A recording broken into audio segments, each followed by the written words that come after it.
A devastating 48 hours in Louisville after a UPS cargo plane crashed just after takeoff Tuesday evening. In the last 30 minutes, Louisville Mayor Craig Greenberg confirmed a 13th person died in the crash.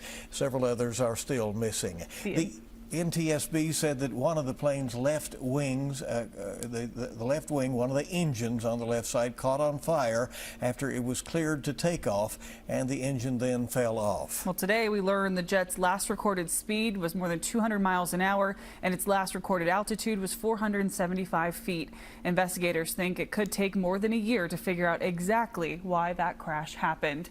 The black smoke coming from the crash site could be seen for miles. A lot of videos on social media showing those horrifying moments immediately after the explosion. WKYT Samantha Valentino is joining us live from Louisville right now. Samantha, I know you heard from a business just down the road from where this crash happened.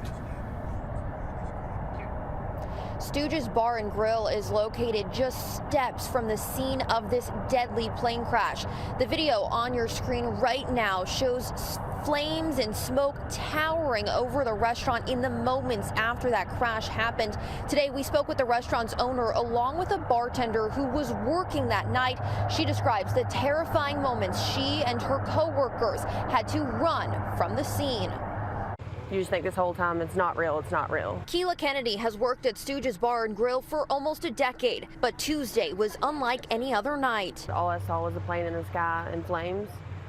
Before it could even hit the ground, I took off running, screaming through the bar that a plane was crashing outside for everyone to get out. Kennedy describes her co-workers and the regulars who were at Stooges that night as family. Just seeing us all panic and running towards the door, and then once we got outside, we're all scattered, trying to, in survival mode, trying to run away from the building as fast as possible, but also worrying and making sure that each other is fine. This video shows a wall of flames towering over the restaurant in the moments after the crash as Kennedy and others ran from the area. I walked outside and I saw this big, huge cloud of black smoke, and it was rolling. Debbie Self is the owner of Stooges. She wasn't at the restaurant when the crash happened, but she was nearby. I got to Miners Lane, which is maybe 2 blocks, and the police turned us away. I couldn't get to my business. While she still isn't allowed on her own property, Self says she's been allowed near it since the crash. She says somehow the building itself isn't damaged. The worst damage she could see were a few burnt bushes. What they do have is a lot of contamination. I can't walk on my property because of contamination, and all of my volleyball courts are contaminated. Stooges is forced to remain closed for the foreseeable future. Even when Self does get access to her property, she says it'll be a while before they're back to normal, leaving 43 employees without jobs. We're raising money, and we're doing pretty good, and we'll take care of them. In the meantime, O'Dolly's Lounge and Restaurant has offered some employees temporary positions. While Self can't enter her business to feed her customers, she's letting the city use her property to make sure first responders working the crash site are fed. Whatever they need, we're doing it.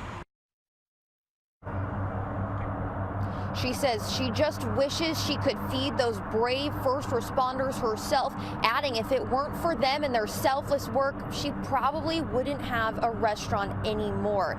Now, if you want to help support the employees at Stooges, Self has created a GoFundMe to support them until they can get back open. We have a link to that inside our WKYT News app. In Louisville, Samantha Valentino, WKYT. Samantha, thank you.